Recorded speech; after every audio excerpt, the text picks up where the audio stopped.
Tate Chronicles now transmitting. Welcome to the Tate Chronicles on Healthcare Now Radio. And now, here's your host, Jim Tate. Good day, citizens of the free world, from border to border, coast to coast, and to all the ships at sea. I bring you a warm welcome. This is your correspondent, Jim Tate, and thank you for tuning in to the Tate Chronicles. Join me as we cut through the fog that exists at the leading edge of healthcare, technology, and healthcare delivery. My guest today is Cliff Porter. Cliff is the Senior Vice President of Government Relations for the American Healthcare Association and the National Center for Assisted Living. Cliff, thanks for joining me on this episode of the Tate Chronicles. Thank you for having me. Just some general questions first, Cliff. What is the American Healthcare Association? What is the National Center for Assisted Living? What are these associations? Sure. The American Healthcare Association and the National Center for Assisted Living is an organization that represents long-term care providers, and that would include, again, assisted living patients in nursing homes around the country. And our goal is to focus on policy that impacts the patients that we serve, to advocate on their behalf, and most importantly, provide the resources that they need to not only provide quality care, but to improve the care that they receive. Who are your members of the associations? So our members include, again, skilled nursing facilities. That is, some people will call it a nursing home, but it's a little more complex than what it used to be. But they're also inclusive of what we call post-acute care providers that provide short-term rehab and other interventional services. And then we've got assisted living communities and kind of other long-term care providers. We represent some veterans homes, nonprofit homes. We represent some government-owned homes as well. And these providers are committed to delivering the essential care and services our elders and folks with disabilities need in their local communities. Cliff, this is something we hear more and more about. And actually, I've got a family member who needs assisted living, and we're kind of working on that process. So it's hard to find anyone who hasn't been touched, or their family hasn't been touched with this need, and certainly it's a growing need with the aging population, no doubt about that. But specifically for your organizations, what type of services are you providing to the organizations themselves? Is it education? Is it lobbying in DC? What do you do for these folks? Yeah, great question. It's all of the above. So our focus is to provide education services, and that's a broad array of education services, from understanding infection control policies and facilities to understanding essentially how to have an effective national skilled nursing care week. We have a whole packet that we send out to our members to help them pull off a fantastic event. So that's just some examples, and I'm oversimplifying it, but we also provide a significant amount of advocacy services, lobbying services in Washington, D.C., and help, our members, kind of understand and more importantly, hopefully influence policy in a way that's going to make sure that we're able to deliver on our mission, which is to take the best care of the folks we serve. Well, and so are you also providing these organizations with guidance on such things as the HIPAA requirements, things like that? Absolutely. Any complex policy issue, it's our job to more or less analyze that and make sure that our members are prepared to comply. One thing I mentioned a few minutes ago, kind of on a personal note, I was doing some work at a long-term care facility for somebody in my family, and I had a notarized power of attorney that I thought met all the requirements. But as I found out pretty quickly, just because you download a template off the internet and have it notarized doesn't mean it really gives you full power of attorney over such things as banking or really any number of things. So I'm sure the folks that you serve need a lot of clarification and guidance not only on HIPAA requirements, but things around power of attorney and who they are authorized to give information to. Yeah, there's no question about it. I mean, policy says as you well know here in Washington, D.C. in particular, is changing by the minute. And there are a lot of ideas that people come up with, some of which are good, some of which don't make a lot of sense in the real world. So our job is really to decipher all that. And if it's something that is not implementable, we get on that and try to change it. And then obviously, if it's something that is positive and a great idea, we do everything we can to support it. And Cliff, the whole concept of if we're lucky enough to live long enough, we're all going to need care. And traditionally, I guess for thousands of years, the family provided the care. And I don't know if it's in the last 35 or 100 years, but that care model has shifted to institutions or organizations or healthcare entities that provide that care.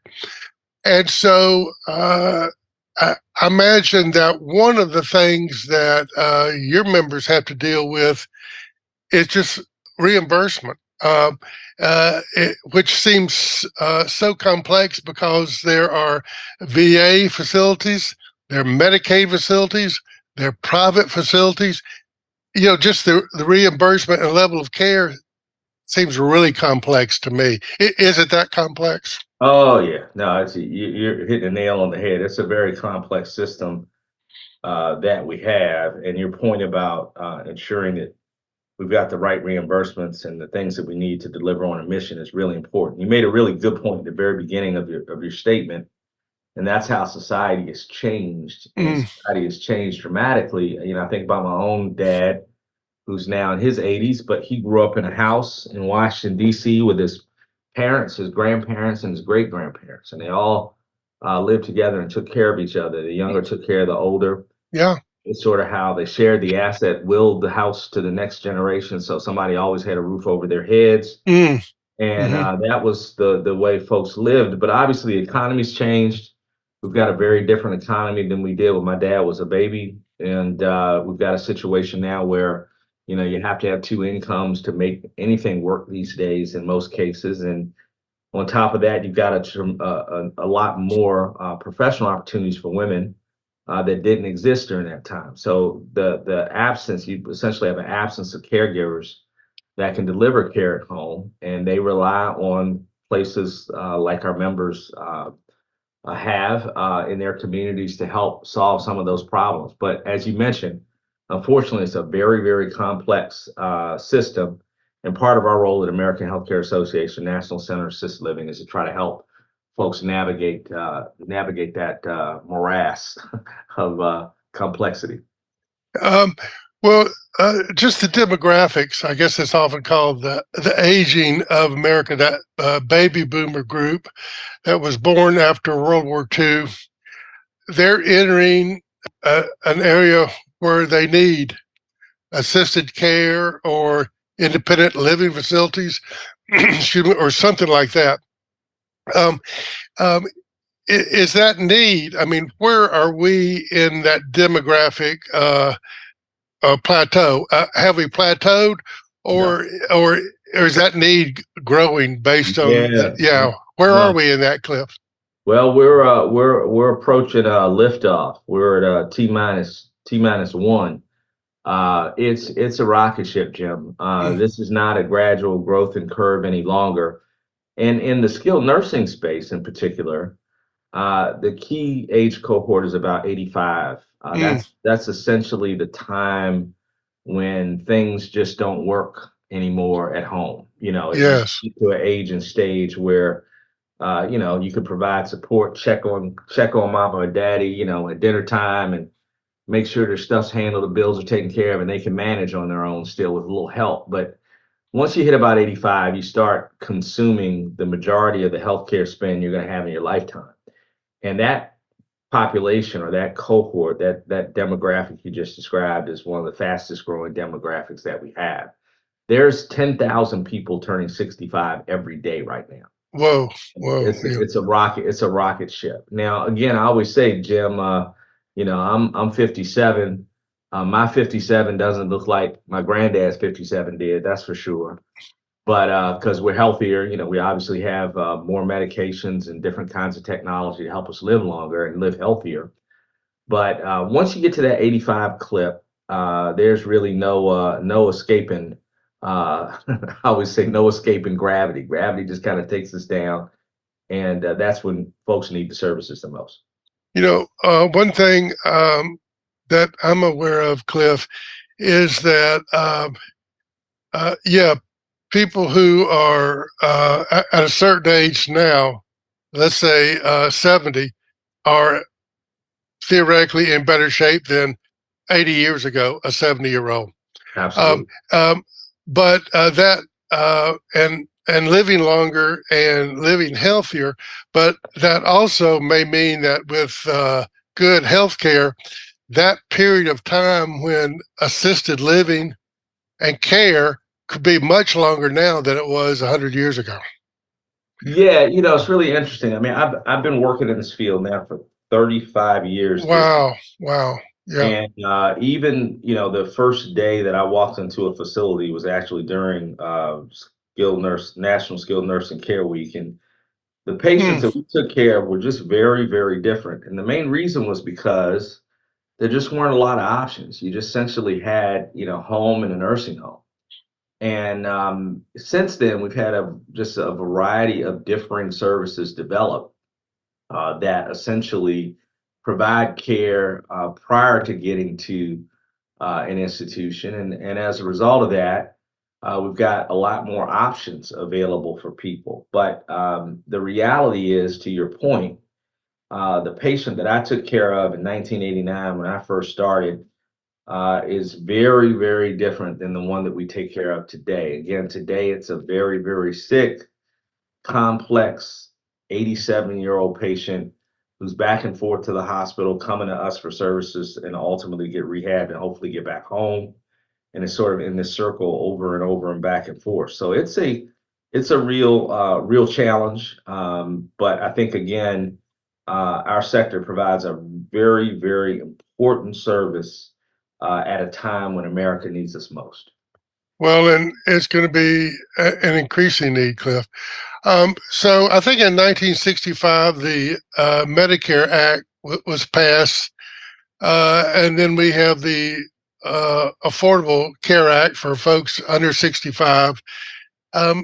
Is there any chance on a federal level there's ever going to be reimbursement for long-term care? I'm not talking about rehab after surgery. I'm talking about assisted living. Yeah, no, basically what you're saying is, kind of custodial long-term care insurance. Yes. Yeah, and I was talking with some folks about this recently, so it's great you bring it up. There's a myth in America. One of the myths that we have in America is that Medicaid is essentially, just for the abject poor, and that's who Medicaid should be directed towards. We should take care of the abject poor. In the nursing home space, Medicaid actually does take care of most people because you have to spend down your resources to get access to Medicaid. And most of us, if you're a policeman like my father was when he retired, I mean, he's not a wealthy man. So what savings he has gets spent up pretty quick. And then he's in need of long-term care at the time when he is in need of it. Medicaid ends up picking up the bill. So people often think that this is, when we talk about Medicaid and reimbursements, that should just be for poor people. Well, the reality is we don't have a long-term care insurance system in America right now. We need one desperately because as it stands right now, most Americans are not prepared for the expense related to delivering or receiving the kind of services that we offer. So to your question, again, are we anywhere close? We're not. There's a lot of talk about, what we're going to do about long-term care, what we're going to do to pay for it. Is long-term care insurance an option? Is home and community-based services an option? There's a lot of talk about that. I often say that we need more home and community-based options. Don't get me wrong, but once you hit 85, you're not. Those options aren't for you. You need much more intense services and care. So it's not either or, it's and And I think, America's got to have a conscience check and a priority check, in my opinion, and really start thinking about what do we want to spend our money on. And based on the demographics you aptly identified, making sure that we're making the investments for the folks that built our country and frankly, put us all in a position to enjoy the America we have today. Yeah, I think you're really right about that, Cliff, and I hear you. And I know part of this is well, you're involved in government regulations, and so that is not only regulatory things, but also the potential for reimbursement. And it is hard to see anything's going to be done on a national basis because well, I know we look on the news and there's a train wreck and everybody's horrified, or a bridge collapses and we got to go fix that. But here with long-term care, it's like all these tiny bridges are collapsing every day. So they never make the news. It's just somebody who's not getting the care they need for whatever reason. And part of it certainly is the monetary aspects. But it's almost like when this happens to a family member and they need care, you have to become an expert at the whole system, top to bottom. No doubt. And it sounds like from your experience, you did that, Cliff, with your dad. No question about it. You have to, as you said, with your family members, unfortunately, you have to dig in and figure these things out. And again, I've done this for 35 years of my life. My mother's passed away. I had to navigate the care for her. Mm-hmm. I'm an expert. I've been at this a long time. It doesn't make it any easier. It's an emotional process. It's a very intimate kind of process. We have a lot of guilt that we carry. Yes. I think, at the end of the day, we're all, wanting to be independent. Our parents are still and always will be our parents. So when they say something, it kind of matters. It means a lot. Mm-hmm. And when we have to do something that is necessary, but they necessarily may not want us to do it, it's hard. And, I'm just proud of our members because, in spite of all that tension, both from a policy perspective, from a reimbursement perspective, from a regulatory perspective, but most importantly, from a human perspective, our members stand firm and day in and day out, 24 hours a day, 7 days a week, take care of these folks and show them love and kindness in the last years of their life. What could be any more important than that? Let me mention to our audience, if you're just joining us, I'm Jim Tate. And in this episode of the Tate Chronicles, I'm speaking with Cliff Porter of the American Healthcare Association and the National Center for Assisted Living. So, Cliff, I know that coming up is this observance, the National Skilled Nursing Care Week. What's that about? Yeah, no, great question. Well, I mean, it's a big party. We try to take time out to create for ourselves and our communities a holiday and an opportunity to celebrate the dedication and contributions of our facilities and their staffs in their communities. And, again, we're in a business that has and oftentimes receives very little thank yous just because it's just a difficult time for families to watch their loved ones decline. And, our folks that do this day in and day out need to have some time to celebrate them, celebrate the work that they do. So that's what this is all about. We spend a week essentially getting out there and celebrating the quality our providers give every day, and then we celebrate it. We get in the press. We do fun things. Take residents on motorcycle rides and things that they want to do that maybe they hadn't had a chance to do in a long time, and really just have a big party for a week to celebrate the work that we do. It's a great time. Well, I think I read where the theme for this year is the golden age of radio. Why did that theme get picked for this year's celebration? Yeah, we call it, Radiant Memories, and it pays homage to the golden age of radio.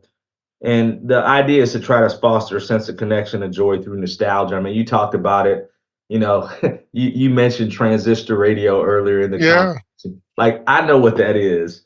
Um, my son has no idea what he knows what a radio, he's heard that term, but transistor, what does that mean? I mean, that's just something that is a very generational kind of thing. And just the mention of it brings back nostalgia. You putting the radio by your ear and listening to it at night. I had a particular radio station in Washington, D.C. that anybody that's from D.C. knows about. You turned on at night and they played romantic music, and that was the thing you turned on to kind of wind down. I mean, all that stimulates nostalgia and kind of takes you back. And at the end of the day, Jim, that's what we have memories. And when you live a full life, it's often healthy to think about the great things that not only you've done, but how blessed we ultimately are.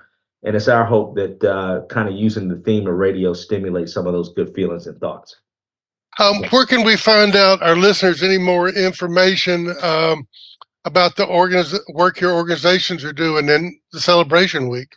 Yeah, so if you go to www.nsncw.org, and that stands for National Skilled Nursing Care Week, but it's www.nsncw.org.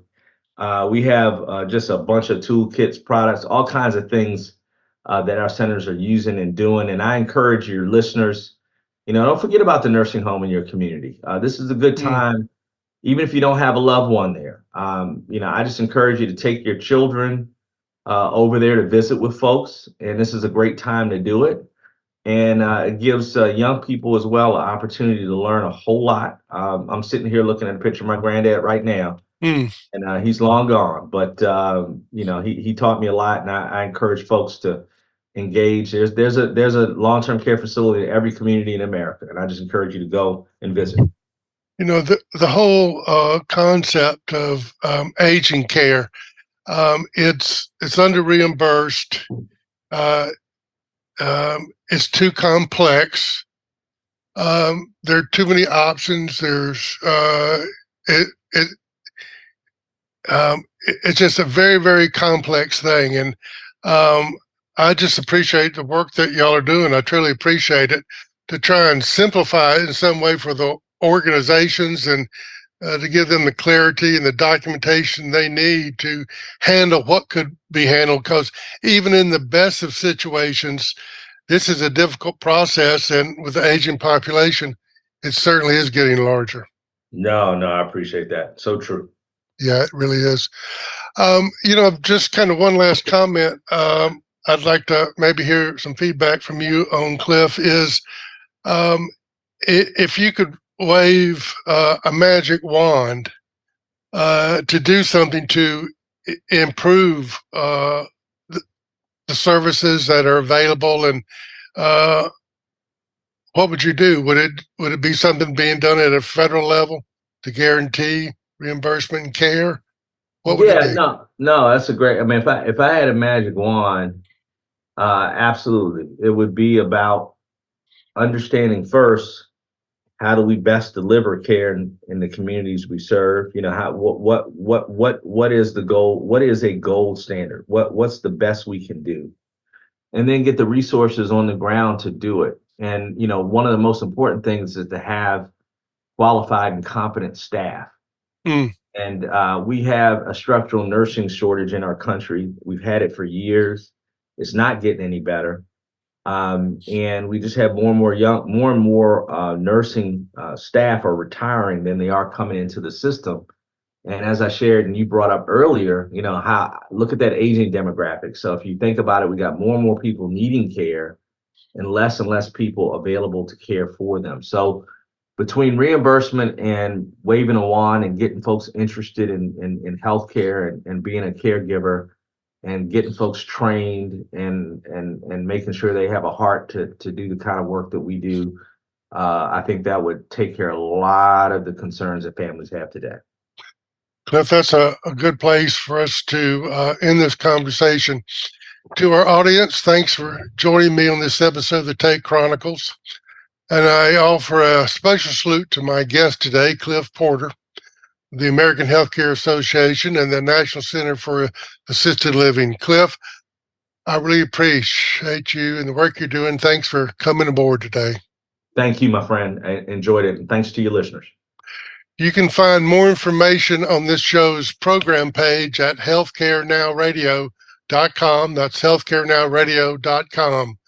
Until we meet again, here's wishing you smooth sailing and safe harbors. Tate Chronicles transmission ending now.